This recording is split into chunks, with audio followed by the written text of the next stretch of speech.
Ese es el tenor del discurso político en Venezuela, como dirían nuestros abogados decimonónicos. El tenor, cómo está el pueblo, la indignación y la agresividad que se nota en ese tono, en ese timbre de voz, tratando de mostrando su rechazo a la esposa de Diosdado Cabello y a la gobernadora del estado de Falcón, un grupo de bañistas, entre ellos muchos estudiantes, niños, mujeres de puro pueblo, abucheando y acusando de ladronas a las funcionarias y a la esposa de Diosdado Cabello. Tenemos para este segmento, donde tenemos una gran cantidad de información para ustedes en el día de hoy, a Daniel Romero, quien es abogado y analista venezolano. Muchas gracias por estar con nosotros. Y Carlos Manzano, periodista colombiano. Más de 1000 colombianos han sido deportados en operativos por el estado de excepción. Hay un estado de excepción en la frontera, hay una situación de tensa calma hasta ahora, luego de 3 oficiales militares heridos y un civil en una situación violenta que se produjo hace 3 días. Esto ha motivado que Nicolás Maduro pues se haya dirigido a la nación en un lenguaje sumamente violento contra el gobierno de Juan Manuel Santos, y Juan Manuel Santos, por su parte, tratando de paliar la situación. La oposición, por su parte, ha dicho que cerrar la frontera no es la solución.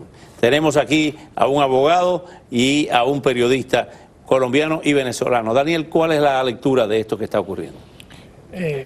Bueno, dentro de la situación de absoluto descontrol que existe en Venezuela, de absoluto desgobierno, ya está siendo patente el enfrentamiento entre los diversos grupos creados por el propio gobierno y que han venido llevando adelante toda una serie de movimientos anárquicos, porque ahora se siente con el poder para poder actuar, digamos, inconsultamente. Las imágenes que estamos viendo son las viviendas de colombianos en el lado venezolano que están siendo demolidas por tractores, y esto realmente exacerba los ánimos. ¿Cómo ve Carlos Manzano esta situación? Yo creo que lo que está haciendo Maduro ahora mismo es haciendo una cortina de humo para no mostrar la situación de desabastecimiento, de mala economía que tiene en su país. Está generando un enemigo dentro de Venezuela, y es de obvio sabido que para los venezolanos produce muchos réditos electorales el crearse un enemigo. Pero lo grave de esto, Oscar, es que esas viviendas que están destruyendo ahí son personas que tienen más de 10 años de haberlas construido en esa zona. Se trató a esas personas, pienso yo que nos volvimos un poco a la época de los años 1940, cuando los nazis, que marcaban las casas de los judíos, ahí marcaron las casas de los colombianos con una R y una D. Una D que quería hacer demolición y otra que debía ser revisada y que debían extraditarse a las personas. 1000 y tantos colombianos sacaron para encontrar que habían 10 personas sospechosas de supuestamente pertenecer a bandas delincuenciales. Daniel Romero, hay quienes dicen quienes han puesto en duda la celebración de las elecciones del 6 de diciembre ante el estado de excepción y una militarización en la frontera que pudiera acarrear una escalada en esa zona. Bueno, en primer lugar tenemos que estar claro de que lo que está pasando en la frontera en este momento no es culpa de Colombia, en primer lugar.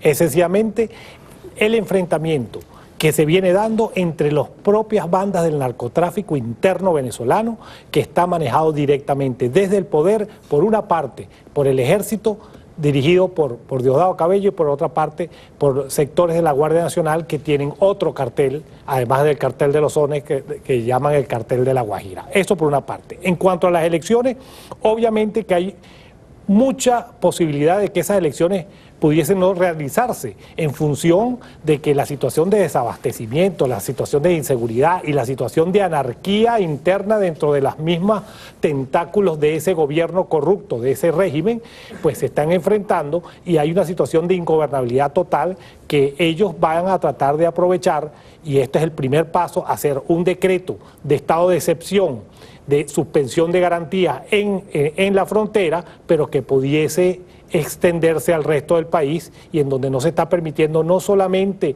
el derecho a reunión, sino que no se está permitiendo el derecho a la comunicación privada, el derecho a la inviolabilidad del domicilio, Es decir, aquí estamos entrando ya en la fase absolutamente totalitaria del régimen ante su desesperación. Antes de ir a la pausa, Carlos Manzano, dejamos pendiente la información. ¿Puede haber una escalada ahí, enfrentamientos militares o de bandas entre colombianos y venezolanos cuando regresemos?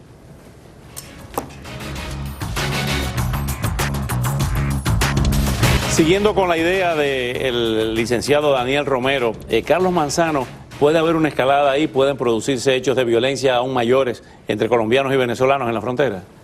Oscar, la frontera colombo-venezolana es de 2.217 kilómetros, si no estoy mal. Es la frontera más extensa y más habitada en Sudamérica. Bien porosa. Bien porosa. Esa frontera es una simbiosis total de colombianos y venezolanos. Colombianos que nacen en Venezuela se consiguen la cédula venezolana o la cédula colombiana. Que haya un enfrentamiento entre colombianos y venezolanos, yo no lo veo. Sí veo que hayan bandas delincuenciales que pueden estar de una parte conformadas por colombianos o por venezolanos que se vayan a enfrentar porque están subsistiendo. Ahí lo que están pasando es todos los días, la persona que pasa con los huevos de Cúcuta y se los transporta hacia allá o se los transporta hacia el Estado venezolano o con los pollos o con lo que sea, a esos son los que están atacando. Hay un gran contrabando de combustible donde hay militares involucrados, según las denuncias. Sí, es que por estar subvencionado el petróleo, la gasolina venezolana, entonces la revenden en Colombia a precios exorbitantes. Es que el negocio del contrabando de extracción lo tiene el ejército, porque son quienes cuidan la frontera y son en definitiva quienes dejan pasar ese contrabando de extracción. El zorro cuidando el gallinero. Definitivamente. Entonces, ¿qué es lo que estamos viendo? Estamos viendo que ellos quieren generar una situación de enemistad entre colombianos y venezolanos que no es posible, porque además hay un dato importantísimo, Oscar. En Colombia en este momento se están tratando una serie de enfermos venezolanos porque en Venezuela no hay cómo tratarlos y entonces se les están haciendo diálisis en Cúcuta, se les están dando medicamentos, se les está atendiendo los médicos. Se nos acaba el tiempo y hoy la emprendieron contra Almagro, el secretario general de la OEA, que pidió una participación de observadores, lo rechazó el Consejo Nacional Electoral de Venezuela. No quiere veedores, como dicen. Gracias por venir esta noche. Muchas gracias. Es todo por hoy. Buenas noches. Hasta mañana.